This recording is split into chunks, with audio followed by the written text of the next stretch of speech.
This week's scripture lesson is also from the Gospel of John, and it is a very long one as well. This is a wonderful story about a man who was born blind and who regains his sight. And what this story does is it takes us on a journey with this man from blindness to enlightenment. So hear this good word from the Gospel of John, chapter 9, verses 1 through 41. As he went along, he saw a man blind from birth. His disciples asked him, "Rabbi, who sinned, this man or his parents, that he was born blind?" "Neither this man nor his parents sinned," said Jesus. "But this happened so that the works of God might be displayed for him or in him. As long as it is day, we must do the works of him who sent me. Night is coming, when no one can work. While I am in the world, I am the light of the world." After saying this, he spit on the ground and made some mud with saliva and put it on the man's eyes. "Go," he told him, "wash in the pool of Siloam." This word means sent. So the man went and washed and came home seeing.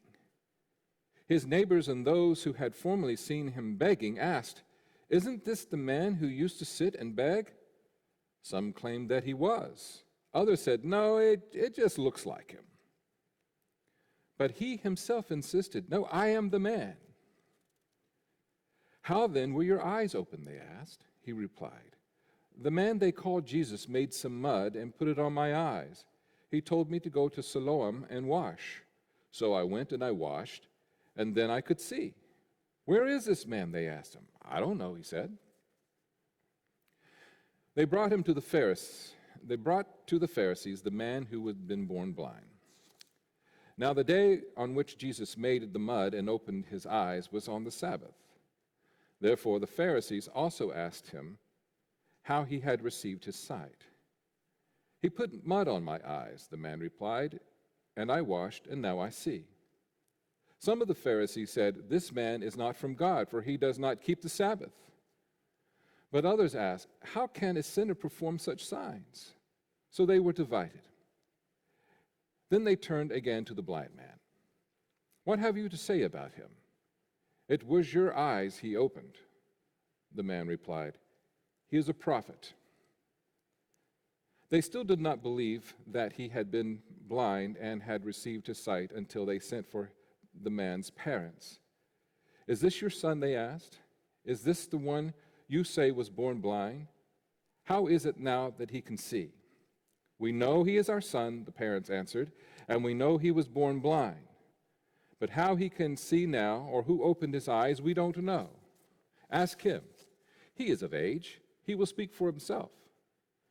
His parents said this because they were afraid of the Jewish leaders, who already had decided that anyone who acknowledged that Jesus was the Messiah would be put out of the synagogue. That was why his parents said, "He is of age, ask him." A second time they summoned the man who had been blind.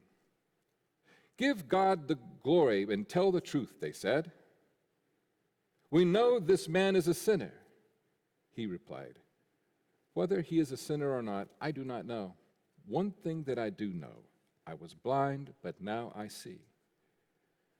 Then they asked him, "What did he do to you, and how did he open your eyes?" He answered, "I have told you already, and you do not listen. Why do you want to hear it again? Do you want to become his disciples too?" They hurled insults at him and said, "You are this fellow's disciple. We are disciples of Moses. We know that God spoke to Moses, but for this fellow, we don't even know where he comes from." The man answered, "Now that is remarkable. You don't know where he comes from, yet he opened my eyes. We know that God does not listen to sinners. He listens to the godly person who does his will. Nobody has ever heard of opening the eyes of a man born blind. If this man were not from God, he could do nothing." To this they replied, "You were steeped in sin at birth. How dare you lecture us?" And they threw him out. Jesus heard that they had thrown him out, and when he found him, he said, "Do you believe in the Son of Man?" "Who is he, sir?" the man asked. "Tell me so that I might believe in him." Jesus said, "You have now seen him. In fact, he is the one speaking with you." Then the man said, "Lord, I believe," and he worshiped him. Jesus said, "For judgment I have come into this world, so that the blind will see, and those who see will become blind." Some of the Pharisees who were with him heard him say this and asked, "What? Are we blind too?" Jesus said, "If you were blind, you would not be guilty of sin. But now that you claim you can see, your guilt remains." May God bless the reading of this word. So it is my belief that the gospel writer John brilliantly takes us through the whole process from being blind, ignorant, to seeing and becoming enlightened. The story starts off with bad theology, really, really bad theology. A bad theology that continues to exist in this world today. And what is that bad theology? That when you misbehave, when you act immorally, when you sin, God will take your actions and God will punish you. Anything that bad happens to any person in this life is a result of God punishing them. And this story in the Gospel of John completely challenges this theology. Who sinned, Jesus was asked? The man or his parents? Let's just step in this family's shoes for a moment. To believe that your son was born blind because of your misbehavior would be a horrible thing to place upon anybody, would it not? Think about it. It would be a horrible feeling. And if this was a theology that was accepted by this man's parents, they probably could come up with a very long list of all the things that they had done throughout their lifetime that would justify God causing their son to be born blind as a punishment against them. But then let's look at the blind man himself. What kind of sin could he have committed to anger God enough before he was born to be born blind? And then the second thing is this. What would that do to his relationship with his parents? Would he resent them because they had misbehaved earlier in their life in such a way that he was now saddled with blindness for the rest of his life, never having ever seen anything this world has to offer? It is a horrible, horrible theology. It is a very damaging theology. And one of the things it seems to me that Jesus is doing in his Gospels is teaching us this whole theology that God punishes bad people when they sin against God is not at all within the character of God at all. It's not even a part of the divine. So let's stop for a moment and let's look at the word sin as it's presented in the Gospels. We have a slide for you here that will show you the word, how it's transliterated, how it's pronounced, what it looks like in the Greek, and also what its definition is. Harmatia is the Greek word. What does it mean? It means to sin or to fail.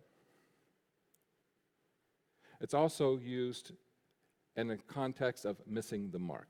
Harmatia was a word that was used in archery. You take the bow, you draw the arrow, you let it go, and if you miss the bullseye on the target, then you miss the mark. Harmatia. So sin, in the context in which Jesus uses this and teaches, it has nothing to do about moral codes. It has to do, are you hitting the mark that was created within you, and are you living the life that God designed for you before you came to an incarnation on this planet? Are you living your life as best you can? Are you on target? And my reality has been is that I am always moving more toward that position. I strive of trying to hit the mark as often as I can. Some days I do much better than others. What has happened over the last couple of millennia is religion has taken the word sin and used it to attach moral codes. So sins in this particular religion may not be the same sins in that religion, but each religion thinks that they are the only one and the only truth. So what they do is they attach a moral code to the word sin, and then they thrust this upon the people who are a part of the religion. And then what happens is that that code which they created, they then project on God, and then eventually it goes from, no, this is what we think morality is, to, oh, no, this is what God says reality is. And then to break the laws, to break the code, you're not just breaking the code against your religion, but you're also breaking the code against God. Thus, anything that happens to you in life for breaking God's code is justified. This is a horrible theology. It's a very damaging theology. Let's take a popular story in the gospel, a well-known story to many, of a woman who was caught in adultery. And her community dragged her before Jesus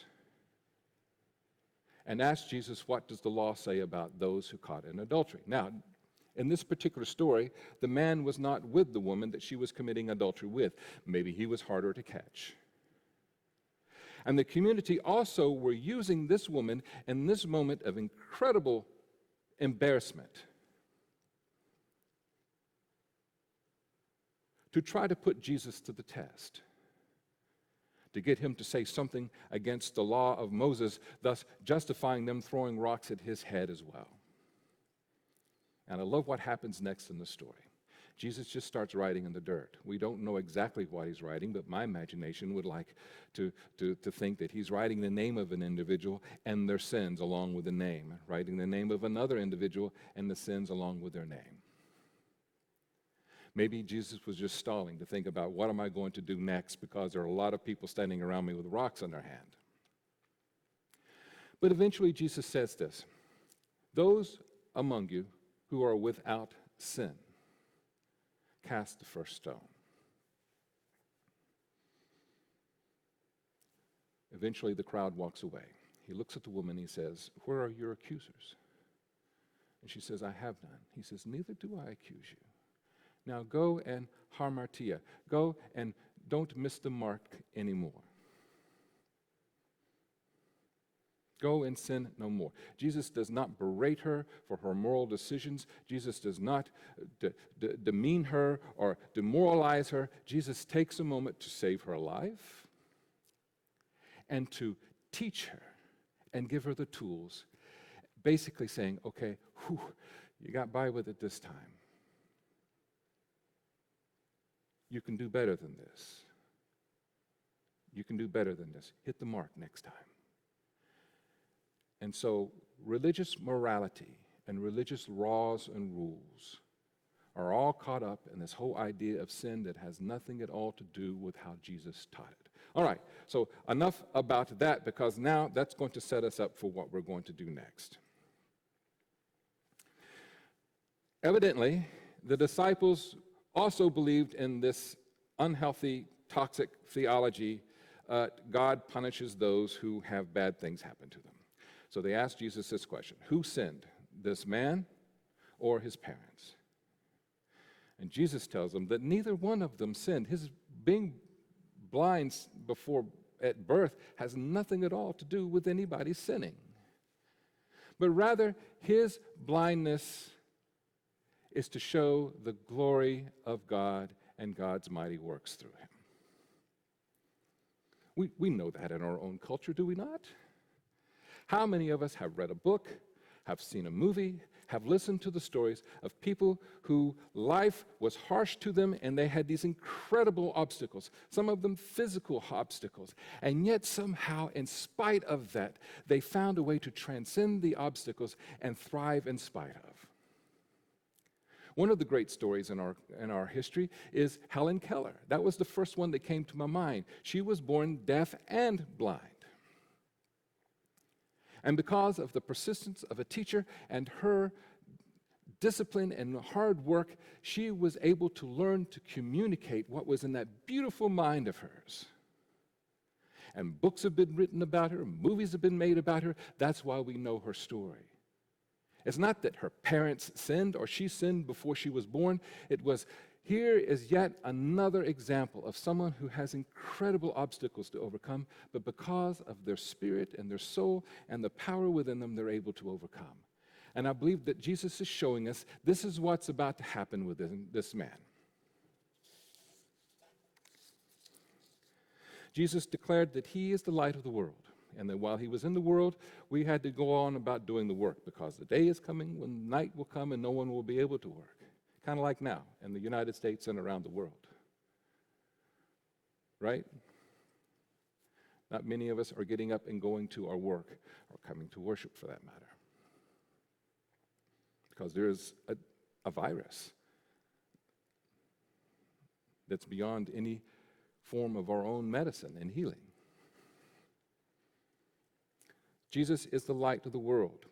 In the Gospel of John, light is symbolic of enlightenment. Jesus is here to open dark minds, to open blinded eyes to a greater reality, a spiritual awakening, a spiritual reality. So, what can we learn from this story to help us on our path to overcome any areas of blindness that we have, so that we might see more clearly who we are individually, who we are collectively, and who we are in a relationship with the divine?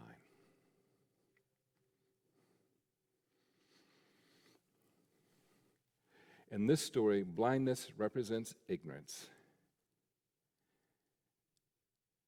and seeing represents enlightenment, spiritual awakening. And with both of those working together, seeing and enlightenment, we also discover the character in the story becomes more empowered. And that's what I want to convey to you this morning, and as I do most every week. I want to offer you everything that I've learned and everything that I know to help empower you, because it's with that enlightenment, that self-awakening, and that empowerment that we all together can overcome any of the great obstacles that seem to be holding us back. So this story shows us the path. First thing happens. There is this discussion going on about why this man is blind while he is sitting there begging. It's almost as though he's not in the room. Which, if you talk to any of those in our own congregations, Ted and Don, for example, about ministering to the homeless, we don't see them, but Ted and Don do. And others in this congregation do, because we're committed to helping them out as much as we can. So here he is, a third person, third party, they're having this discussion with each other. After Jesus teaches his disciples about the purpose of this man's blindness, that he's going to display the mightiness of God, Jesus spits on the ground and makes some mud and then puts it on the man's eye. I'm sure that was something he greatly appreciated. But after Jesus did this, he told him to go wash in the pool of Siloam, which means sent. So this is our first clue in the story that something very special is going to happen here. This is going to be more than just someone whose eyes are being opened and who was blind and now can see. This is going to be a man who's not only going to have his eyes opened, but he's also going to have a purpose and a journey, for he is now being sent. What happens next? After he washes in the pool, he's able to see, and he goes back home. And as he's going home, his neighbors and family, they recognize him. Hey, wait a minute. Isn't this the blind guy? Aren't you the blind guy? Yes, I was blind, but now I can see. And others said, I think it just kind of looks like the blind guy. I don't think that's really him. So once again, there's the debate about this person's humanity, as though he's the third party standing outside of it all. So in their curiosity, they ask, well, what happened? Who was it that did this? He says, I don't know, some man named Jesus. I think I heard his name was Jesus, and he put mud on my eyes. He told me to go wash in the pool. I washed in the pool, and now I can see.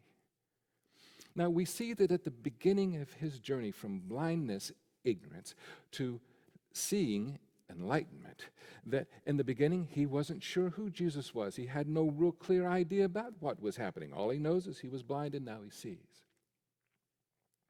So being as excited as the people were, and they were wanting to get religious answers to their questions, they took the man to the Pharisees. Now the Pharisees were one of the groups of the religious rulers in the first century in Jesus' tradition. So now the Pharisees start asking questions. And as the man who was born blind starts to answer the questions, it splits the Pharisees in two. What happens? Well, some of the Pharisees declare that when he did this miracle to this man, it was on the Sabbath. And if you were a person of God, you would not break the laws of the Sabbath. Others are saying, okay, now, evidently, in the first century, people who had become blind in life and who had regained their sight, well, that was a miracle they all knew. But a man being born with blindness and getting his sight was something that was never done. So this went way beyond the typical miracles of the first century. And so they said, nah, nobody could perform this kind of act without being a person who's connected with God. The other Pharisees, yeah, but he broke the rules of the Sabbath. Now, what I find interesting in that is their obsession about the rules of the religion was greater than meeting the need of the human being who stood before them. Look what happened for this fellow whose eyes were now open, right? He spent his days begging and not seeing anything. And the only way he could sustain himself was from the generosity of the strangers who walked by and put a coin in his cup. Now that he has his eyes, now that he can see, he will be able to work. He'll be able to support himself. He'll be able to get married. He'll be able to have a family. He'll be able to do all the other things that people do within a culture and be someone who contributes to society rather than being dependent and taking from it. They disregard all of that because Jesus healed him on the Sabbath, and if you're from God, you wouldn't break the laws of the Sabbath.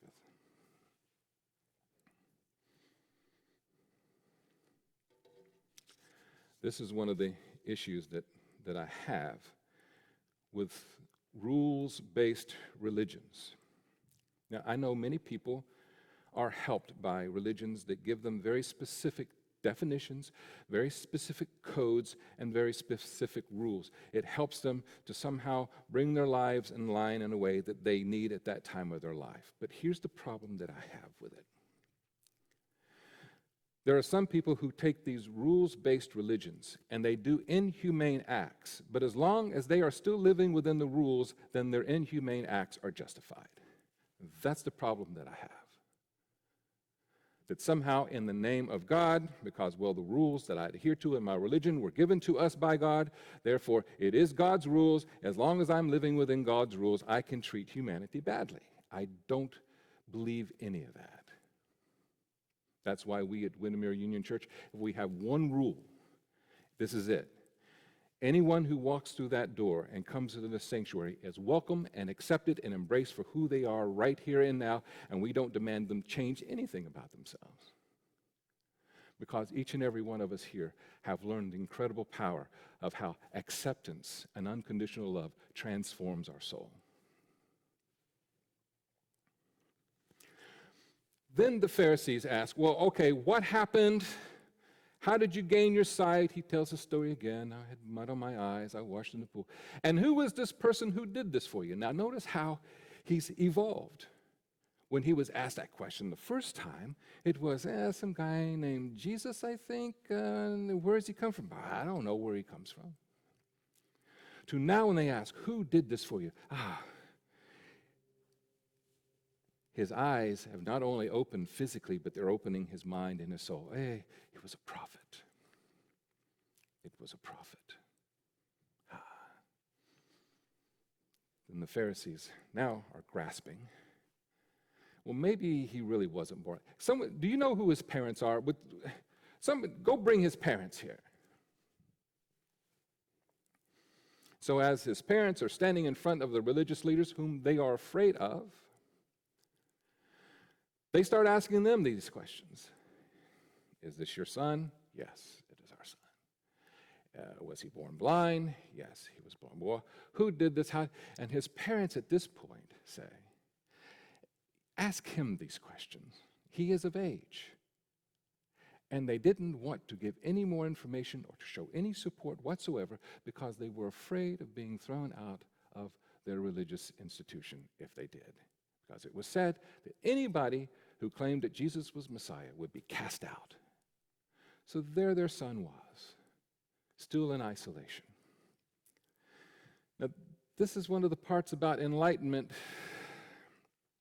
that's difficult on that path. As sometimes as our minds are opened and we can see the world more clearly, we now see things and understand things in a different way, and sometimes it can be very painful.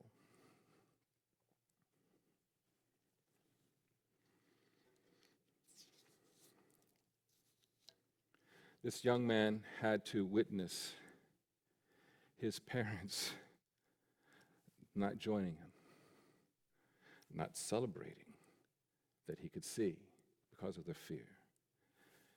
He was still standing there alone.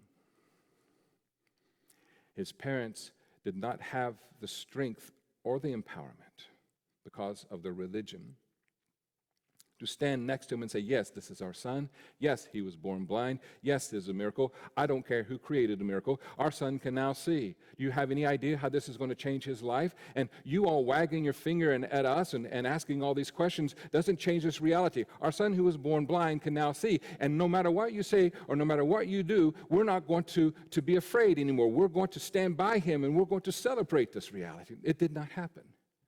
One of the first things he sees in his path to enlightenment is his parents' fear, and they left him alone.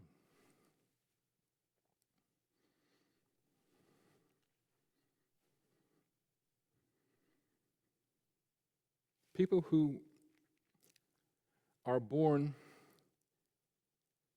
blind in so many different ways, when they start to become enlightened, they find that the path is difficult. Why?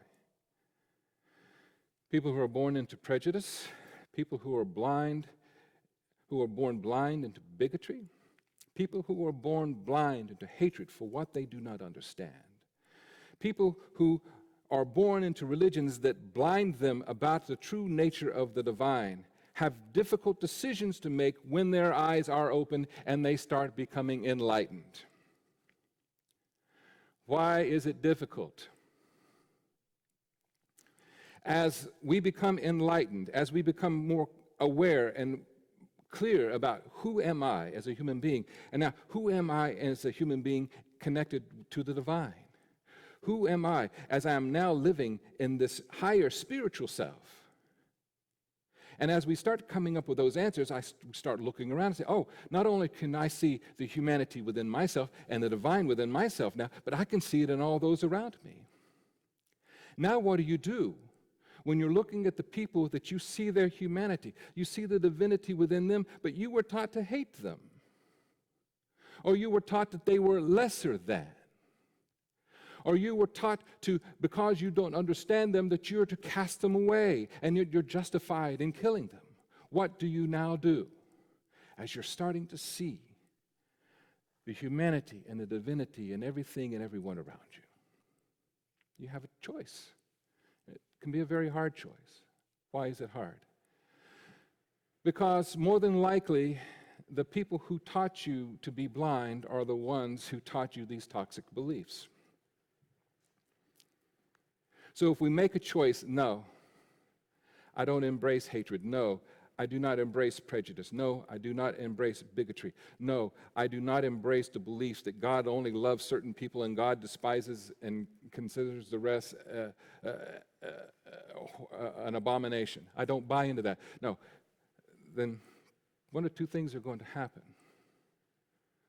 Those who taught you these beliefs are going to cast you out, or you're going to have to choose to leave. Because now it has become too toxic for you to stay. if you inherited a religion that teaches these things, you may find that you have to leave your religion. You may have to leave everything that's familiar to you, everything that was a part of your makeup and your nurturing. And that's not easy. That's not easy. Because our interpersonal relationships, those whom we're most intimate with, have a very strong hold and bind upon us.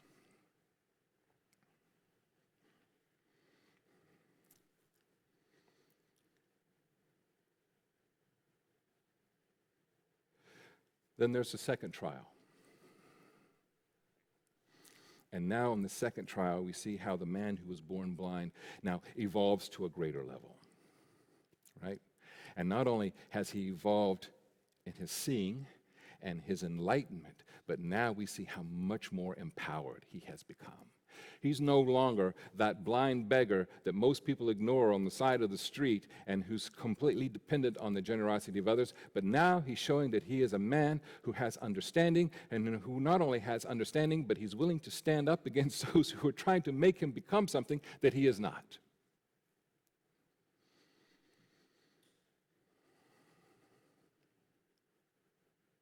He can now see how the religious leaders want him to change his reality that he has come to know, the Greek word gnosko, to know intimately. A reality that he has now come to know intimately to suit their religious bias. Never mind the facts, for God's sake, tell us the truth. Look what happens next. The religious leaders are now very frustrated with him and very little patience. Give glory to God by telling the truth, they said. We know this man is a sinner. The blind man's response was, whether he is a sinner or not, I don't know. One thing that I do know, I was blind, but now I see. They asked him, what did he do to you? How did he open your eyes? And he answered, I have told you already, and you did not listen. One of the best ways to continue to be blind, my friends, and continue to be ignorant, my friends, is to choose not to listen and to remain ignorant.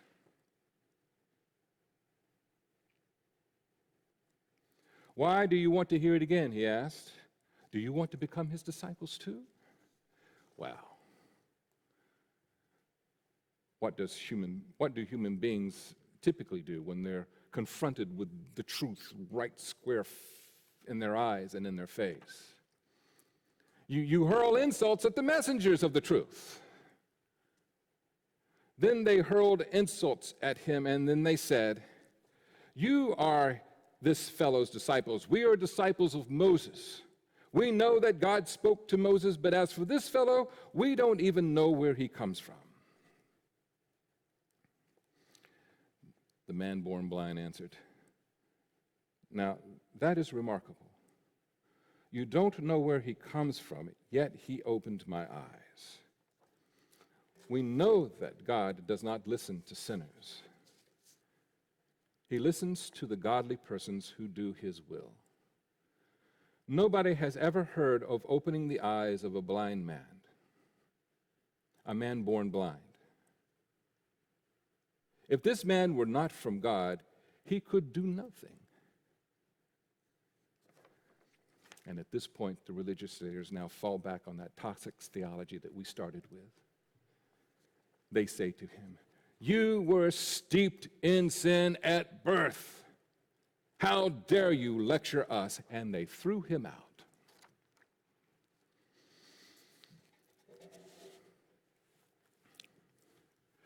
The reality is for the religious leaders in this story that it was their beliefs and their traditions that they worshiped. And they worshiped these beliefs and these traditions over and above any new revelation God would present to them. They willingly chose to be blind.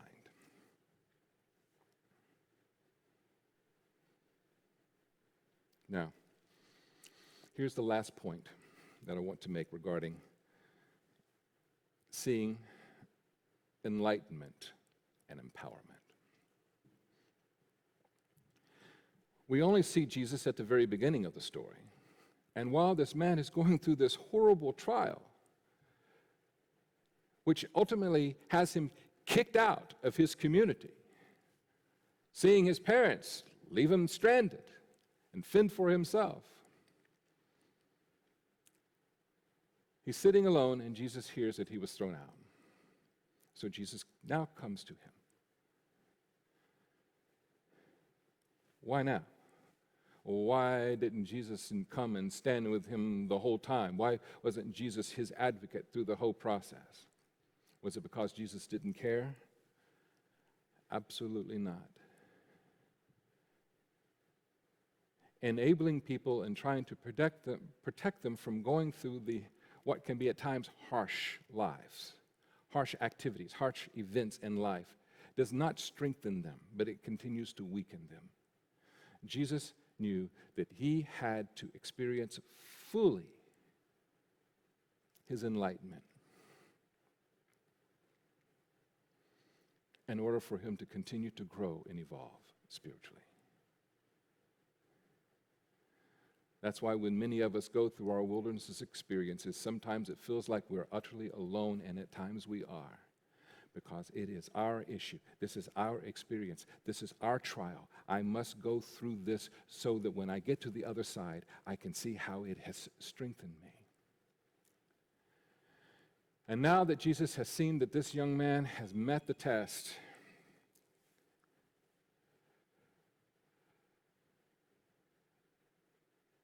he's met the challenges and the obstacles that have fallen in his way that had nothing to do with a blind man stumbling around.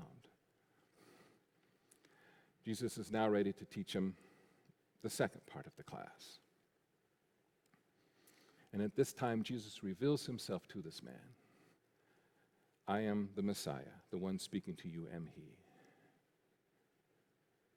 And as Jesus continues to open his mind, open his eyes, continues to enlighten him, look at the man's response. In spite of all that he's been through, what does he choose to do? He worships. And all of us, when we gather here together, we sing songs, we pray prayers, we offer offerings, we offer support to one another. And one of the realities is that every person who comes here, every person who's watching on YouTube, all of us, if you've lived long enough, you've been through some incredibly harsh experiences, and yet we gather to worship because we not only made it through, but it made us stronger and we're more empowered. And now we have a wisdom and a knowing to help others on their journey as well. Jesus continues teaching. Jesus continues nurturing and molding.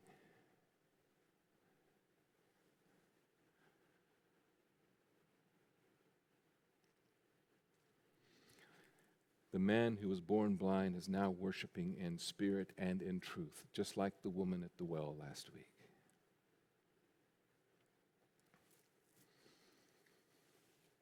And what we see with Jesus is judgment does come. Jesus didn't go through his experience on this earth without judging anyone. He just never judged the people that the religion judged.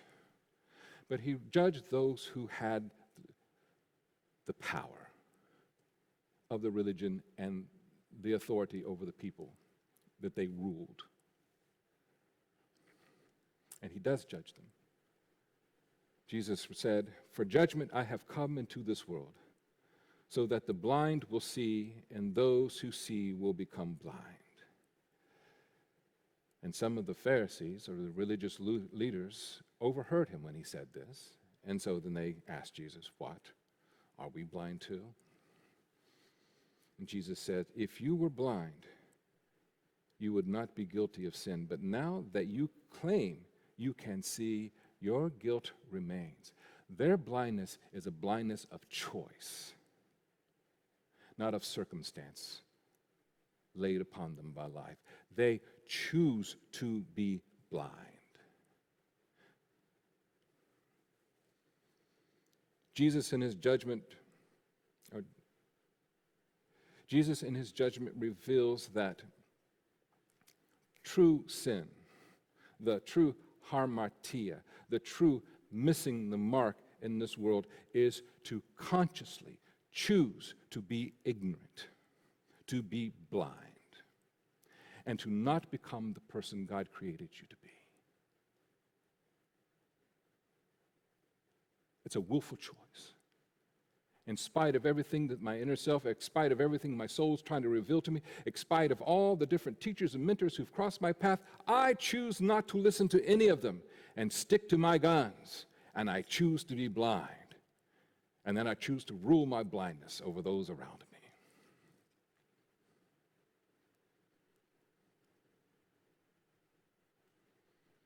When we have the opportunity to see and to know, everything within us, physically, spiritually, is opened. And our sight and our clarity become more and more focused. And what we discover is that the more we can see, the more enlightened we become, and the more empowered we are, not only to change ourselves, but be a force of loving change, nurturing change, transcending change in the world around us. Go in peace, my friends. Go in peace and purpose. Let us all strive every day to see more clearly and to become more fully the person God created us to be, that we're hitting the target more often than we're missing it. Peace.